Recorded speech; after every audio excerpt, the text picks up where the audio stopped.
Commanders.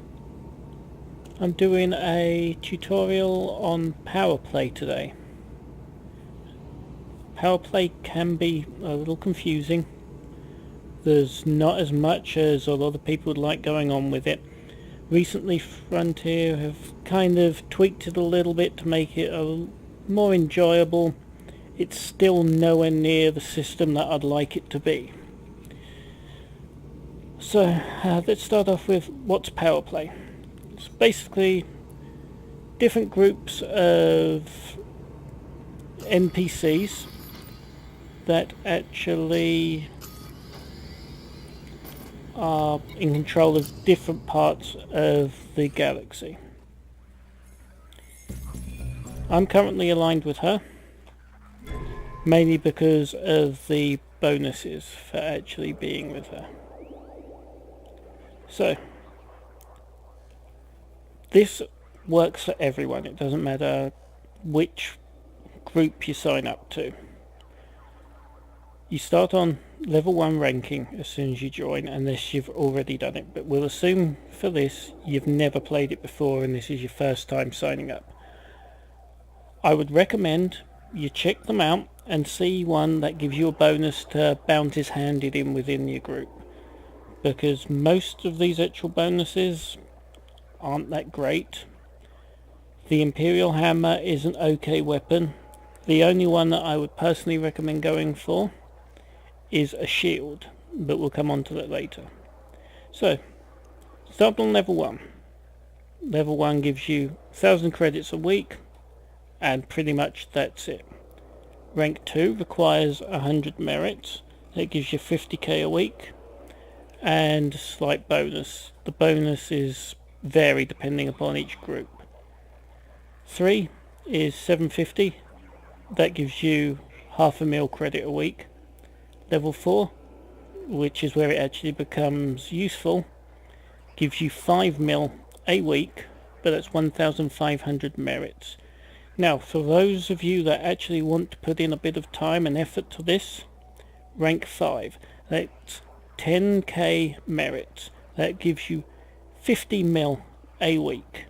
And as long as you have the 10k merits before it rolls over to the next week, which happens on a Thursday, I believe, in the UK. I'm in America, so it's in the middle of my night anyway. You get to keep the actual bonus. Each week, when you have merits, they decay once they've been turned in. I believe it's 80, you get to keep 80% the first week, then 70, then 50, and I believe on the 4th week you get 0, and they decay based upon when you receive them. So if you do it 4 weeks in a row, first weeks will decay at the end of the 4th week. So you would then start afresh, and it basically drops down. So first week decays faster, second week, and so forth. Bear that in mind as you progress, because you don't want to do a lot on your first week, get to where you need to be, and then lose all of your points. So I highly recommend that if you're going to be going for, say, the rank 3 and unlocking an item, you want to make sure you do most of your stuff on the 4th week, because else you're going to lose the majority of your merits. Merits come quite simply by doing different things for your power play. We'll get onto that in a second. We'll just have a look over the other power play people. So we have her, who I'm with. Now there's all of these other choices. The actual who they work for, so to speak, does not seem to have any bearing on the game whatsoever from a player's point of view that I can tell. It just seems to be added for later on, once they actually develop this system more. The basis behind it is really good. You pick a power, work for them, get paid for doing so, and then after a minimum of 3 weeks you get a bonus, which happens to be, in the case of my one, a multi-shot railgun. The best item, in my opinion, I believe is from her, yes, is a Prismatic shield generator. Now, before you all rush off and think, yep, I'm going to sign up to her, why is the idiot doing someone else? Well, the main problem with that is to actually get a good shield.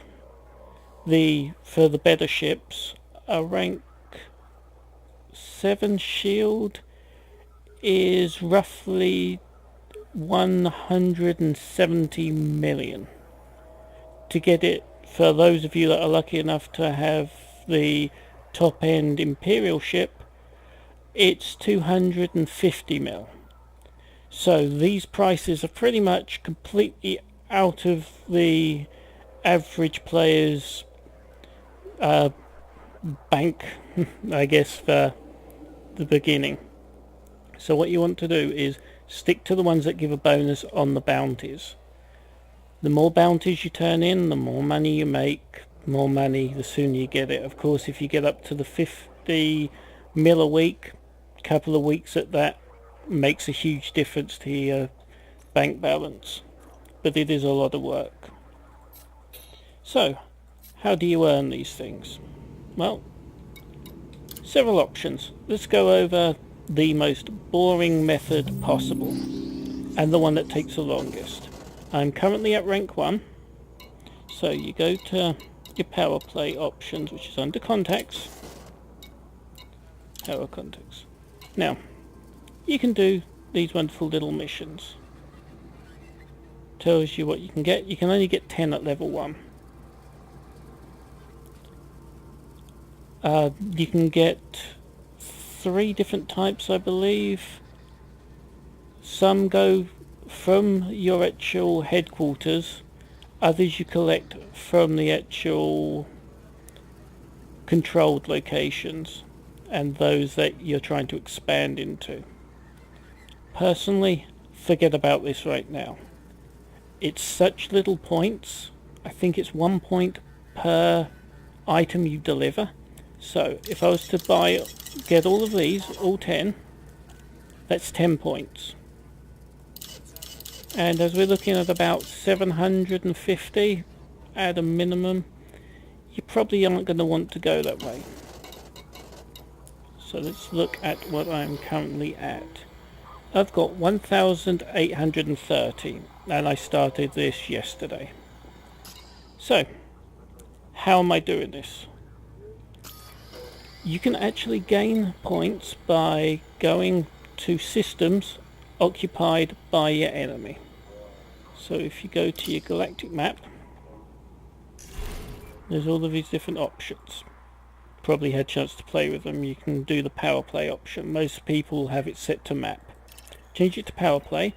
This shows you a wonderful map of what your power plays are all up to.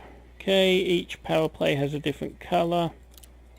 You can select whoever, it'll then highlight them, but this is the person that I'm with.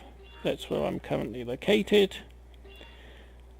So, already picked out a location earlier, but we will give a different example to the one that I had picked out. So, you have a look around, pick a group.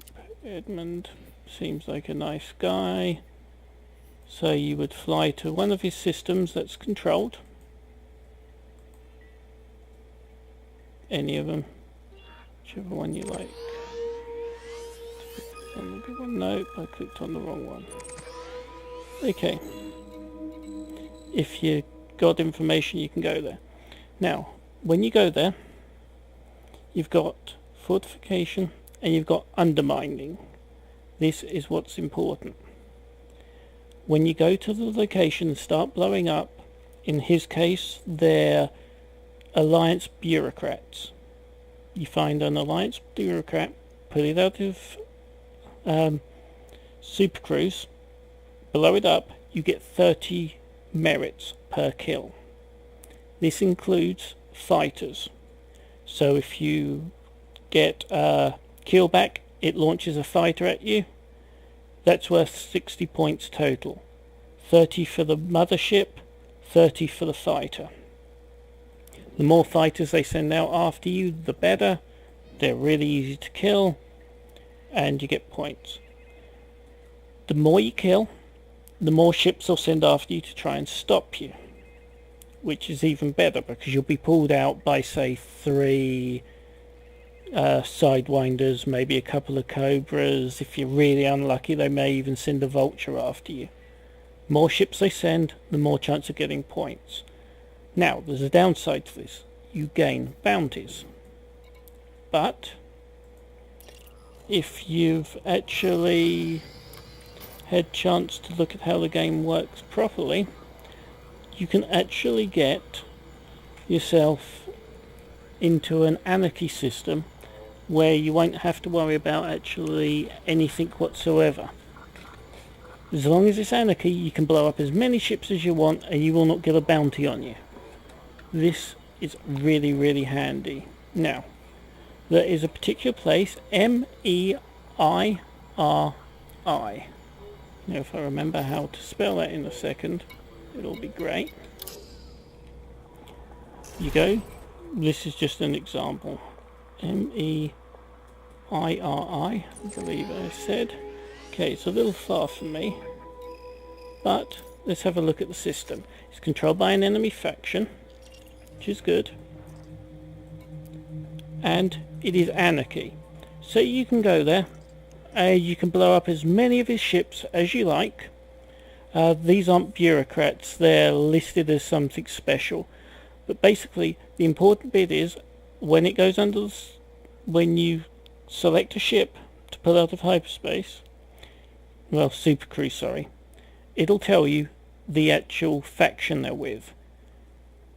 You will then pull them out if it's the faction that owns that section.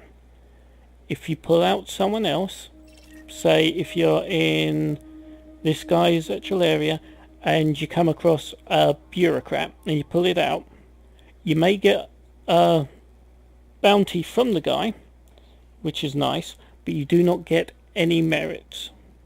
So it's basically a pointless kill. Now, as it goes up, the underwhelming is actually well worth it if you're actually trying to help your faction, because once it gets to a certain point, it stops them being able to get bonuses. But for the point of this tutorial, you want to go to these locations. You can even dock. You can technically fly outside the station, and if someone's going into hyperspace, I only recommend NPCs, not players. You can take them out. Start killing players, exiting or entering docks, you're going to get a bad name for yourself, and I believe it's very frowned upon by the developers and can result in a ban, so don't do it. Only NPCs. Never do this in open. Now, once you've got enough points, so 30 points per kill gets you a nice amount, fly back to your controlled space, go into your contacts again, Powerplay, then at the top it'll have turn in. You click turn in, it'll give you your thing, vouchers, it'll give you a small amount of cash, and then it'll give you your merits. Once your merits are done, bam, fly out, do it again. As I said, I managed to get that many in one day. It's really simple, especially if you get quite a few points. The more kills you get, the more they'll send after you. I would recommend doing it in a wing, because as long as everyone in the wing gets a shot, you all get 30 points. You'll be able to kill a lot more, a lot quicker. It's also more fun just messing about with your buddies. And to keep an eye on it, it's under transactions. There'll be a section between fines and claims that actually says merits that to be collected, and it'll tell you how many you've got. So hopefully this is of help to you. I'm going to actually leave a link in my description that will help you find Anarchy Systems easier. I did not write the website. I just come across it on the forums as where to go. Hopefully this has been helpful. Good luck.